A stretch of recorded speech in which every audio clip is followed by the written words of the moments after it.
And a lot of people ask, why, Congresswoman, why would you run for the United States Senate in the state of Texas? Why? Texans haven't won in 30 years. Why would you do that? We need your voice on the federal level. Well, I'm telling you right now, you will have my voice so long as you do what you're supposed to do and show up to the polls. Now, more importantly, there are so many people that don't believe in Texas, yet everybody got an opinion about what's going on in Texas. I've never seen so many people out of New York and D.C. deciding to weigh in on Texas politics when allegedly it doesn't matter. I can tell you that Texas has always been at the epicenter of doing what is right until recent years. LBJ came from the state of Texas. LBJ signed the Voting Rights Act into law. LBJ signed the Civil Rights Act into law. Do you know where Roe v. Wade initiated? It initiated right there in Texas 30. That set the world on fire. Women finally were getting some semblance of equity in this country, and it was led by Texas. Do you know the last governor that we had that was a Democrat in the state of Texas? Ann Richards. That's right. So let me tell you something. Texas has a rich history of doing what's right. Unfortunately, under the leadership of the Republicans, we have only seen our state go down and down and down. And so in this moment where people are saying, well, how can the president do this? And how can the president do that? It requires all of us to do more. It requires all of us to ask, what is our purpose in this moment? Because some people keep looking for leaders to save them. I'm here to tell you that nobody is coming to save you but yourselves. It is time for us to recognize that the power belongs to the people and that it never left us. They want to convince us that we're powerless or we should be hopeless or that we're helpless. Why do you think they keep attacking us at the ballot box? It's because they want you to feel powerless. I'm here to tell you that democracy hangs by a thread, but it still exists. The reason that the president recently said maybe we should federalize our elections. He knows he's losing. The things that matter to Texans and frankly Americans is about how in the heck are we going to pay to put a roof over our head. And right now we know that we have a president that only has concepts of a plan. He doesn't have a plan to make life more affordable, whether we're talking about housing or education or putting food on the table. But unfortunately, one thing that this president is excellent at, it is division. It is division. How many of you remember him telling us they're eating the cats and the dogs? How many of y'all remember him telling us that the immigrants were going to take our jobs? Do y'all remember that? How many people heard him say things like it's the trans people that are causing all of our problems? At the end of the day, when I look around, it's not the trans person, it's not the immigrant, and it's absolutely not the black folk, because you know DEI supposedly means black, right? It's Trump and his cronies. It's the billionaires. It's the 1%ers. It's those that are found in the Epstein files. That's who it is. So why do you think there's so much resistance and there's so much attention on Texas? Which state did they start in first when they decided they wanted to go and silence voices? They started in Texas. It just so happens that I happen to be the president's favorite person. It just so happens to be that the governor just last week decided that he was going to invest over $1 million into the Texas Senate race. Last time I checked, he's not running for the Texas Senate. I'm here to tell you that they're afraid of you. They're afraid of your voices. And what I want you to do is I want you to remind them that they had every reason to be afraid. Because you, the people, have the power.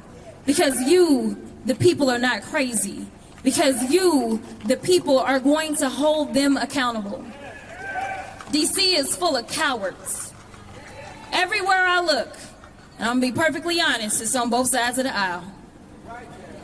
People are scared. They don't want to face the type of hate that I get on a daily basis.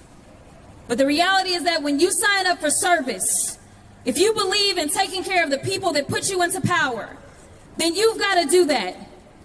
I stand here only as a product of those that were willing to give their lives, and frankly, some did. So when they go after people in the middle of the street and they kill them as if they are dogs, it is time for all of us to stand up. This isn't about one group of people defending the immigrant population. This is about us being unified. If they can attack one of us, they can attack all of us. This is the problem. We have got to be as unified as possible. And frankly, it is time to tune out all of the noise. If we are not talking about how we are going to make for a better America, then we ain't talking about shit.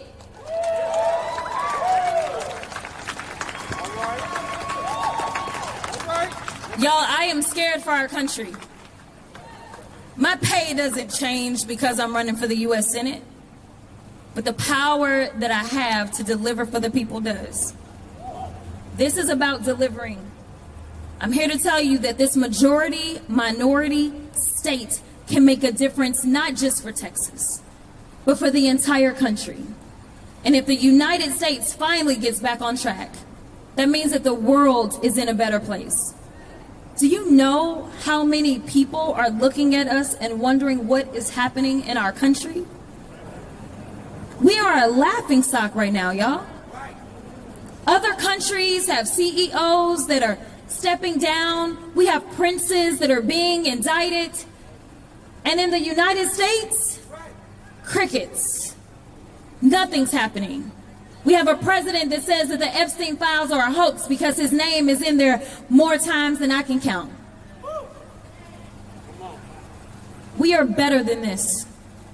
I know that there are some that says, no, this is who America has always been, but we, the people, decide who this country is going to be. And I am here to tell you that I believe in we, the people. I believe in Texas. That is why it is time to raise our voices. Come rain, sleet, hail, or snow, we've got to show up and show them who's boss. We've got to tell them we deserve better. We can have better. We are going to have better. All we got to do is do our part. So God bless you all. Jasmine Crockett emphasizes the vital importance of active civic engagement and the power of the people to shape the future of their communities and the nation. She begins by addressing common questions about why she chose to run for the U.S. Senate in Texas, highlighting that despite decades of political challenges and setbacks, Texas has historically been a leader in advancing justice and equality.